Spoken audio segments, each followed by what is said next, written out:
प्रेक्षकांनो, आपण पाहता मंडल न्यूज आणि मंडल न्यूज सध्या निवडणुकीचा रणसंग्राम या विषयावर विविध मान्यवरांशी चर्चा करत आहे। विशेष मान्यवर आता आपल्या सोबत आहे रामेश्वरचे अभ्यंकर, जे अनेक दिवसापासून आंबेडकरी चळवळीतील खूप मोठे नाव आहे, नेते आहेत।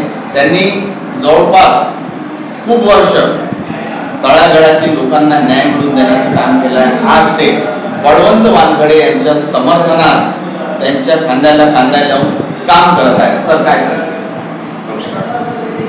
मी लोकसभेचा रणसंग्राम सुरू झाला तेव्हापासून महाविकास आघाडीचे अधिकृत उमेदवार माझे लहान बंधू बळवंतराव वानखडे या निवडणुकीला उभे आहेत आणि त्यांना निवडून आणण्याचा जन्म जवळपास अमरावती जिल्ह्यातील सर्वच मतदारांनी घेतलेला आहे असं चित्र आहे। 1989 जसं सुधाकर देशमुखांची निवडणूक स्वयंस्फूर्त झाली होती तशा पद्धतीचा अनुभव मी घेतोय फिरत असताना, प्रचारामध्ये फिरत असताना। विशेषतः विद्यमान जे सरकार आहे केंद्रामधलं आणि राज्यामधलं यांची जी मक्रोरी आणि हुकुमशाहीची जी प्रवृत्ती आहे त्याला सामान्य जनता, सामान्य मतदार हा कंटाळलेला आहे। अनेक प्रश्न आहेत, बेरोजगारांचा प्रश्न आहे, शेतकऱ्यांचा प्रश्न आहे, अनेक प्रश्न असताना त्या मूळ प्रश्नाला हात न लावता केवळ भावनिक पद्धतीनं, धार्मिक पद्धतीनं राजकारण हे केल्या जात आहे आणि त्याला कुठेतरी जनता ही आता कंटाळलेली आहे। तुम्हाला आठवत असेल की 2004 असाच अंडरकरंट होता।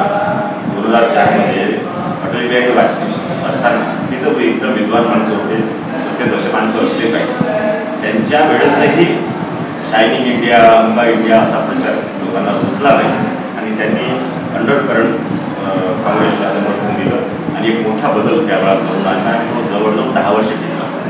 त्यानंतर त्या आता 2014 पासून सुद्धा आदरणीय पंतप्रधानजी नरेंद्र मोदी साहेब आहेत, परंतु एकंदरीतच त्यांचं काम करण्याचं, त्यांच्या सरकारचं काम करण्याची पद्धत ही शेतकरी विरोधी, बेरोजगार विरोधी अशा पद्धतीची आहे। मुळात सरकार कशासाठी असते? सरकार देश चालवण्यासाठी असते। सरकार देशामध्ये राहणाऱ्या लोकांच्या न्याय हक्कासाठीही असते आणि जेव्हा त्यांच्या न्याय हक्क जर सोडवल्या जात नसतो तर मग त्यांनी मतदान कशासाठी करावं आणि कुणाला पाहून करावं अशा पद्धतीची धारणा आहे।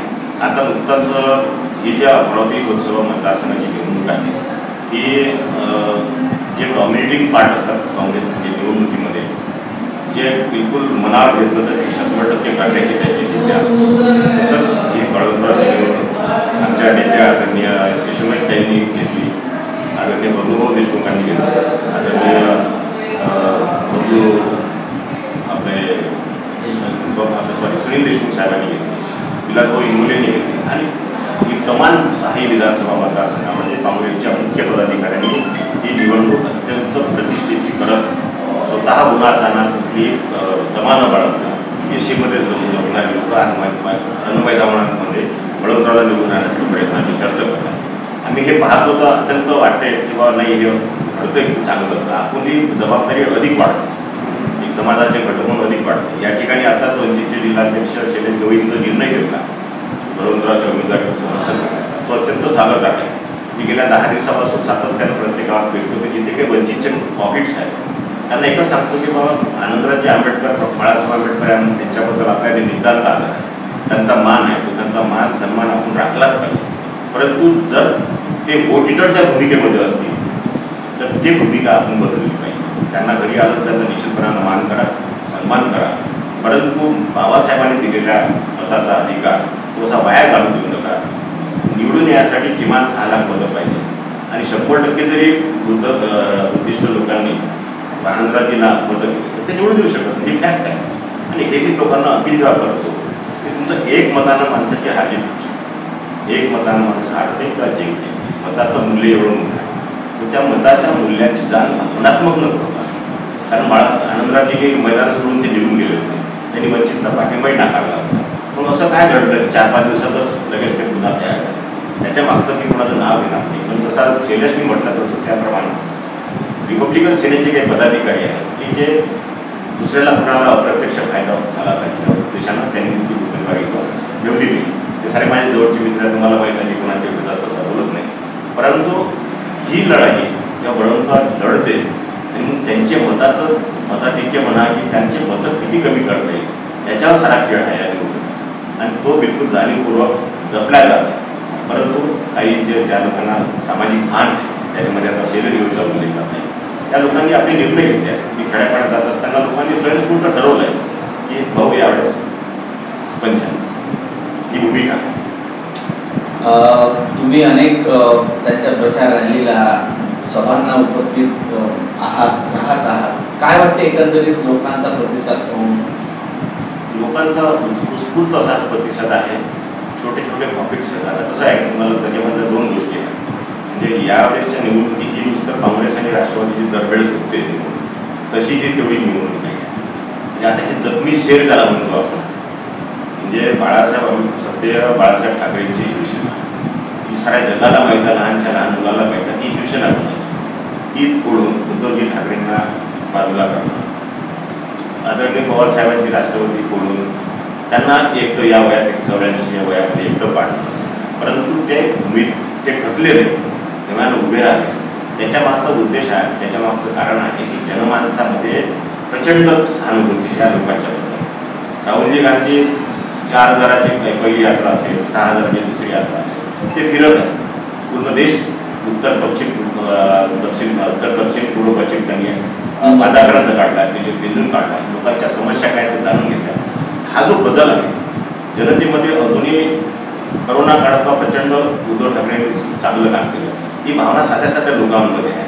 आणि ही आता पर्कोलेट होईल मतामध्ये, हे मत परिवर्तित होईल मतामध्ये. आणि ते मत आहे बळवंतराव आढळरावांचं. ही अशी एक संघ ज्याला म्हणतो. आणि आप असेल, आता राजकारणामध्ये इतकं सूड भावनेचं राजकारण मी तरी 40 वर्षात बघितलं नाही. आज निवडणुकीच्या तोंडावर आप पक्षाचे केजरीवाल अंदर आहे, हेमंत सोरेन मुख्यमंत्री आतमध्ये आहे. केवळ उद्देश काय की बा फक्त यांना या निवडणुकीत फायदा होतो. परंतु एक दुसरी बाब लक्षात घेतली पाहिजे, जेवढं तुम्ही दाबा उगा असते ना पाण्यात, जेव्हा आपण जेवढा दाबतो तेवढा तो रिबाउन्स होते त्याच पद्धतीने, तो मोठा खतरनाक असते. हा जनतेमध्ये एक रिबाउन्स आहे की नाही, यांना आता कुठेतरी थांबवलं पाहिजे. आणि मतं न बोलता लोक महाविकास आघाडीच्या उमेदवाराच्या समर्थनार्थ देण्याची भूमिका जनतेने स्वीकारलेली आहे.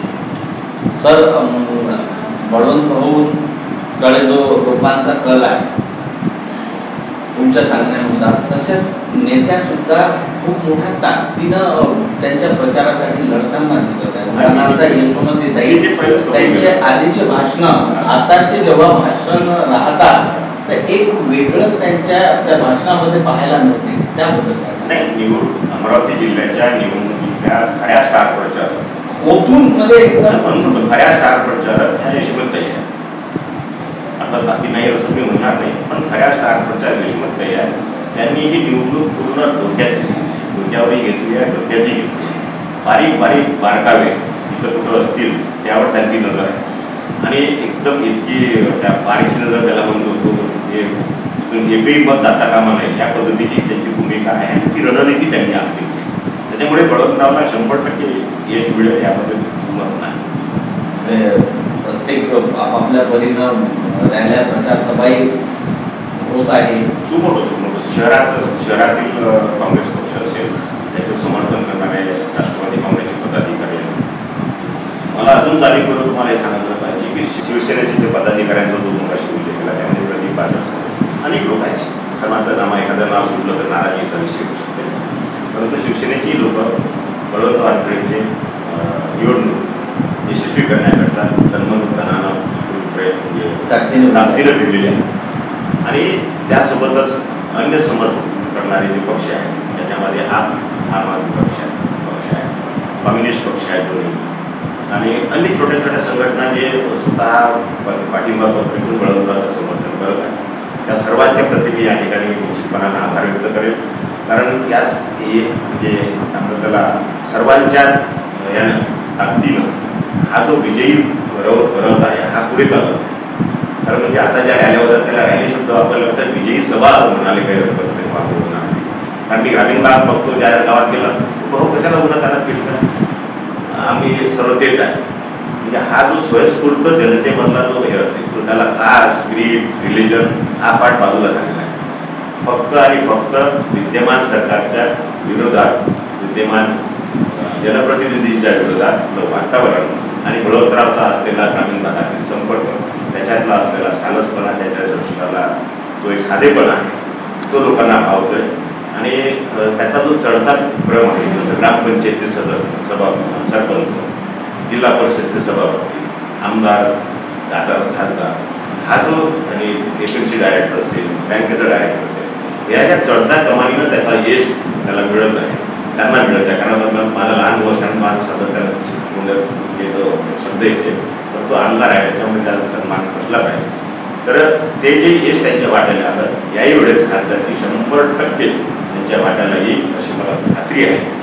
आणि या निमित्तानंच मी आपण न्यूज मंडळ, आमचे मित्र अनिल अग्रवाल, राजेश अग्रवाल यांच्या वृत्तपत्राच्या माध्यमातून मी जनतेला अपील करेन की एक म्हणजे कुठलाही पक्षातील, जातीतील, धर्मातील भावना बाजूला ठेवून एक चांगला माणसाला संसदेत, म्हणजे ही जी परंपरा आहे, भाऊसाहेब बंजारा देशमुखांनी या मतदारसंघाचं प्रतिनिधित्व केलं, प्रतिभाताई पाटलांनी या मतदारसंघाचं प्रतिनिधित्व केलं, दादासाहेब पंते सत्तेमध्ये दादासाहेब दवेंनी या मतदारसंघाचं प्रतिनिधित्व केलं, सुधामदादा देशमुखांनी या मतदारसंघात अनंतराव भिडेंनी केलं. ही जी यशस्वी परंपरा आहे, ही परंपरा बळवंतरावांकडे ही कायम ठेवतील. या जिल्ह्याचा, या मतदारसंघाचा मान, शान ही सभागृहात कायम राहील. आणि आता जो खऱ्या अर्थानं जी निवडणूक ज्या एका विषयावर डोमेनवर मिळते ते म्हणजे बाबासाहेबांनी दिलेलं संविधान, हे एकंदरीत संपवण्याचा घाट हा विद्यमान सरकारचा आहे. हे सर्वसूट झालेलं आहे. त्याचं कारण असं असते की जर तुम्हाला बहुमताला 272च मतं पाहिजे, तुम्हाला 400 पार कशासाठी पाहिजे? 400 पार एवढ्यासाठी पाहिजे की कर्नाटकचे भाजपचे खासदार अनंत हेगडे यांनी म्हटलं की आम्हाला 400 पार एकदा झाले की आम्ही हे या घटनेस म्हणजे संविधानाची समीक्षा करू किंवा संविधान बदलू. हा त्यांचा मूळ संकल्प आहे. तेव्हा म्हणून ती 400चं स्लोगन आहे. माझा हे 400चं स्लोगन लोकांना पडत नाही. मी तुम्हाला म्हणतो, माझा शब्द लक्षात ठेवा की 2004ला जसं आंबेडकर झाला होता आणि सोनिया गांधींच्या नेतृत्वात मनमोहनजी सरकारनं सलग 10 वर्ष सत्तेत आलं होतं, असाच चेंज यावेळेसही होईल अशी मला खात्री आहे. आणि याच्यासाठीच मी समस्त अमरावतीकर लोकसभेतील जनतेला मी नंबर आवाहन करेन की त्यांनी आपलं मत वाया न जाऊ देता आपल्या मताचं मूल्य कसं म्हणजे मोठं होईल, ते बळवंतरावला मत देऊनच मोठं होऊ शकेल त्या मताचं मूल्य, असं मला वाटतं. लक्षात हे होते आंबेडकरी नेते आपल्यासोबत. आंबेडकर सर खूप छान त्यांनी आपल्यासोबत निवडणुकीच्या रणसंग्रामावर चर्चा केली. सर, तुम्ही आम्हाला वेळात वेळ दिला त्याबद्दल धन्यवाद. तुम्ही मला संधी दिली तुमच्याबरोबर बोलायची, त्याबद्दल आपले आभार. विशेषतः मंडल न्यूजचे आभार. आपण